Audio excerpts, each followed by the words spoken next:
Budget airline Bonza is cancelling flights across the country this morning. Departures from Melbourne Airport to Gladstone and Rockhampton have this morning been scratched. Routes from Gold Coast to Avalon, Launceston and Proserpine are also being cancelled, and travellers haven't been given much of an explanation. Now, I've been told the leasing company seized an aircraft this morning and that the airline is done after being in operation for just a year. Well, joining us now is the Senator Jacqui Lambie. Jacqui, we may as well start there because there is a flight that comes out of Launceston. It hasn't been around for long and it's a budget and small airline. Is it a blow? Well, that means we can't get rid of you mainlanders this morning, Pete. What's going on, mate? Honestly, we want to move you back there. But seriously, I think the question here that needs to be asked, we all knew Bonza was in trouble well into late last year, is that why were they putting new flight pass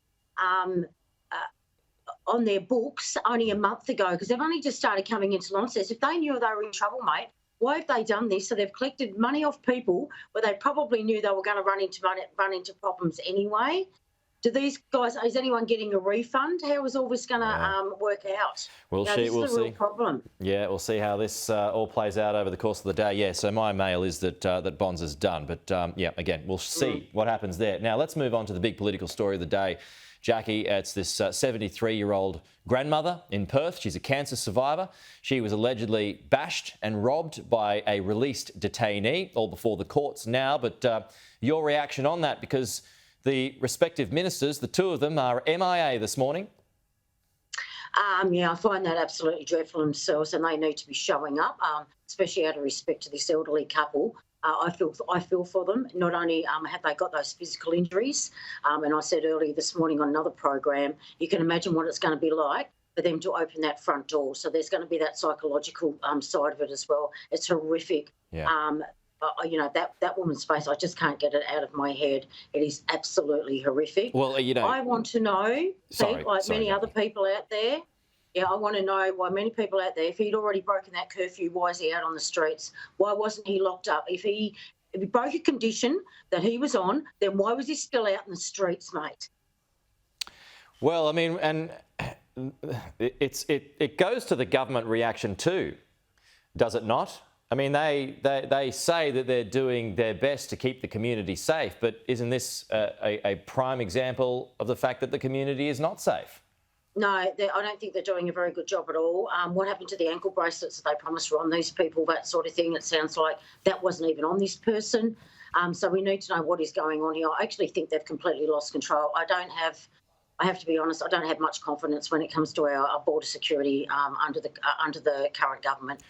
And I've made that very clear from day one. So I asked, and this is a response that's come from the opposition this morning. They're wondering why temporary protection orders are not being used, and I put that to other ministers today, not the main ones, but other ministers, and they say that the threshold's too high. So does that wash because the opposition helped make that threshold high?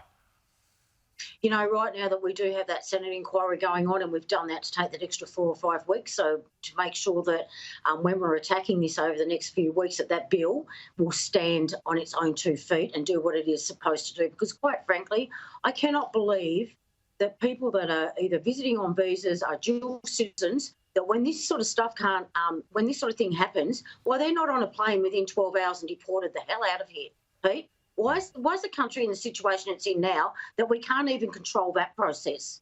Because that would say, if you're going to do this in this country, then we're going to get rid of you, if that is possible, if you're actually on a visa or you are a dual citizen.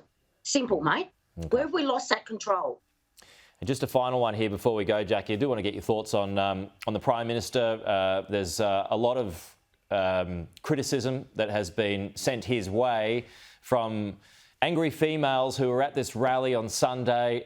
They accused him of lying. Now, he has been accused by some quarters this morning of getting hit by the karma bus because as opposition leader, and when they were in opposition, they took great delight in going after Scott Morrison for not being able to respond to that female anger. Is that anger warranted at this Prime Minister?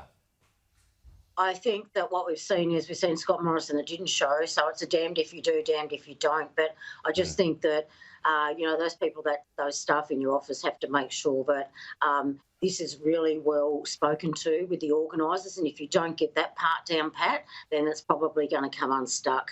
I've seen this happen before, not just with Prime Ministers, and I think that if you're going to ask a Prime Minister to attend a rally, then you probably do the respectful thing, no matter what the rally's on, and allow him to speak for a couple of minutes. I think that is the right thing to do. Yeah, I mean, that's a good point you make there. I mean, you're damned if you do, if you're damned if you don't. If he didn't speak, he would have been in trouble for that too. Just what do you hope comes out of this National Cabinet meeting tomorrow to stop, the scourge of domestic violence or to limit it as much as possible? I have to be honest with you, when it comes to National Cabinet, we don't see much come out of it over anything. So, I think it's about time to stop the talk and actually start taking some action. And I think that's the biggest thing with politics. Stop the talk first and actually start making some credible action that's going to make a difference, mate. Okay. Jacqui Lambie, good to see you as always.